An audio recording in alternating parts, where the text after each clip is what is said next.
Hello, this is Flight of Harmony Famine, a Power Star module. Let's hear this crazy monster. So lead, this already sounds nuts because I've got Plague Bearer and Delay 2.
So, Famine is a lot of fun. It's particularly fun to use with, I've found filters, so the Plague Bearer, oof, and PT2399 delays. I'm having a lot of fun with it. I am a fan of the glitchy artifacty noise that you get when you're using a long time. So when you're extending the time on those delay chips.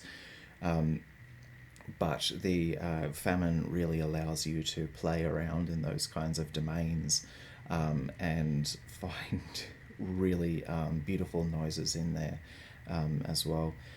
This one, the Delay V2 from SD Modular, doesn't have a mix knob on there, so but it is a really beautiful thing to do, particularly if you're using, say, an external reverb with those filters. You just find so many beautiful, nuanced, interesting ranges in there with them.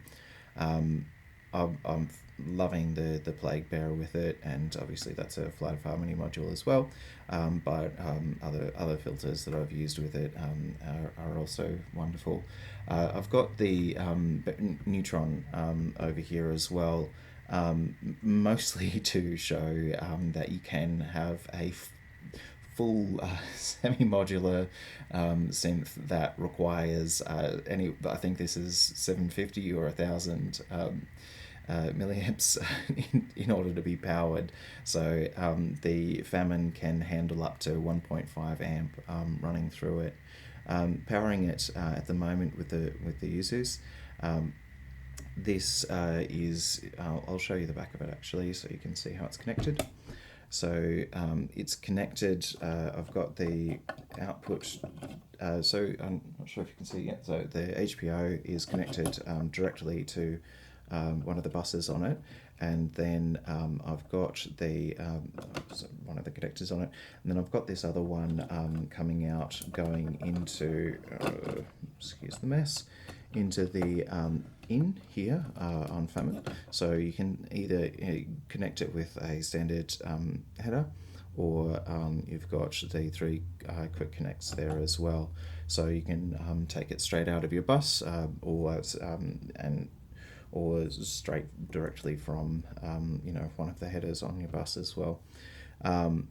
These 10 pin ones, I think, that it's connected with at the moment, I think will be replaced with the 16 pin headers on the final version, which will make it easier. So on the output side, to connect a single module using your standard 16 to 10 pin ribbon cable, but it does also have the quick connects there as well, so to connect it to a full bus.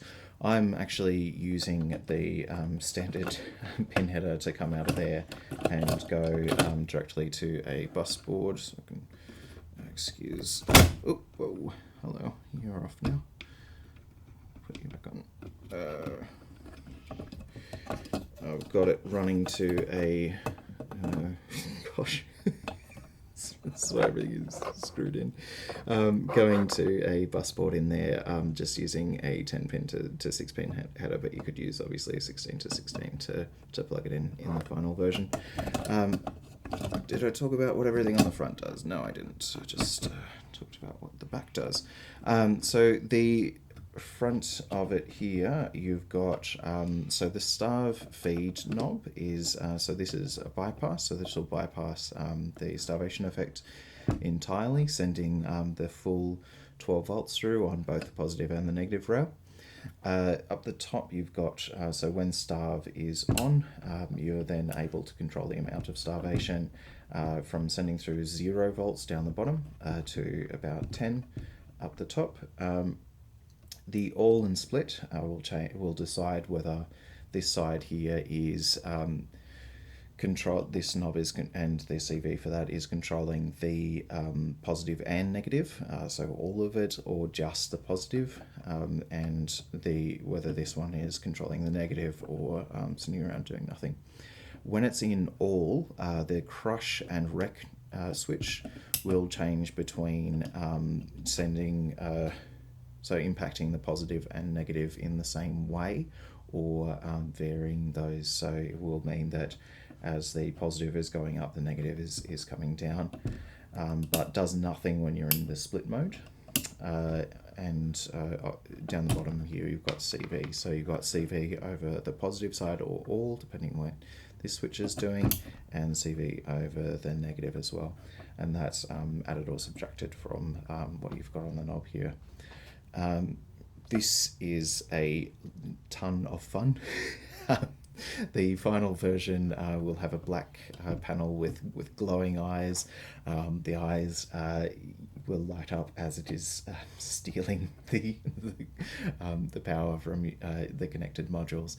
But that'll also be really useful in terms of, especially when you're in Wrack on all, to see what's going on each of the sides as well. Because how your modules respond to different positive and negative, having positive and negative voltage removed from them will vary. Removing negative voltage, for instance, from the neutron doesn't do much, but taking it away from certain delays, has a lot of impact. You will want multiples of them. At first, you'll be like, I don't even know if I want one of these. And then you'll be like, crap, I need like one of these on each row of my modules, because it is so much fun. And the different effects you will get from running different modules through it are incredible. And to vary starved modules to patch those through or into modules that aren't starved is really powerful as well. This essentially sort of doubles your rack, because modules are totally different when they're being starved to how they are when they're not. So it is just. I know I sound like I'm gushing, but I did not expect to enjoy Famine very much. I was in fact terrified to use it, and still feel that terror every time I flick this switch. I like my modules, and I do not want to hurt them. This generally I'm assured, and through my own practice. I'm learning to feel less fear flicking this switch, but it is still really. That sense of, is everything broken, that you can only obtain through modular synthesis. And when you're replugging your power and things like that, you will get that every time you turn your system on and flick these switches. Speaking of which, the number of switches you've got on here is makes it really performative as well. So you've got a bunch of different options to jump rapidly, those jump shifts from one different sound to another. So just a really fun, terrifying, and performative module as well that'll get you a whole bunch of different sounds out of your system. So, you know, what's it sound like? That really depends on what you plug into it, plug through it, what you're doing with it. But um, guaranteed it will be a lot of fun.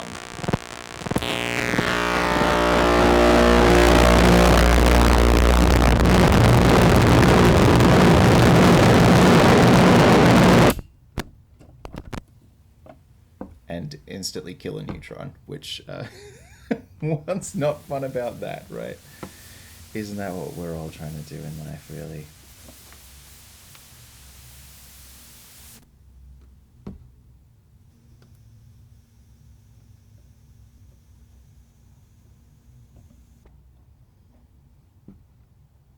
Boot up sequence on this thing is so long.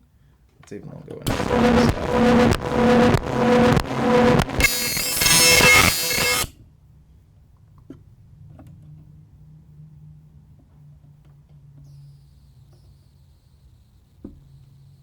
right, you know, this is not a good demo.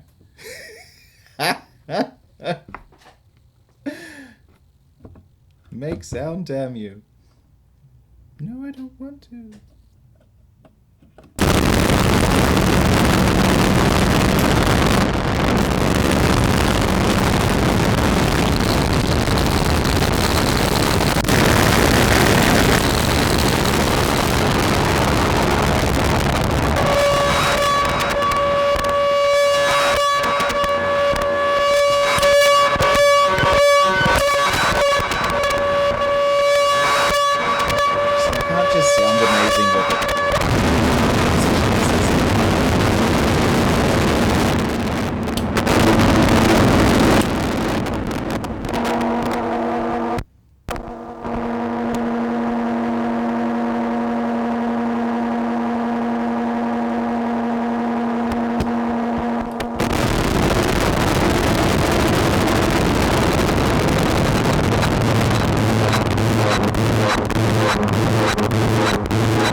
I should also mention, if you're still listening, that the CV on this doesn't quite respond so well in the audio range, so it drops off. I can't remember around where, but you know, still sounds great to me. So anyway, buy it, enjoy. It is great.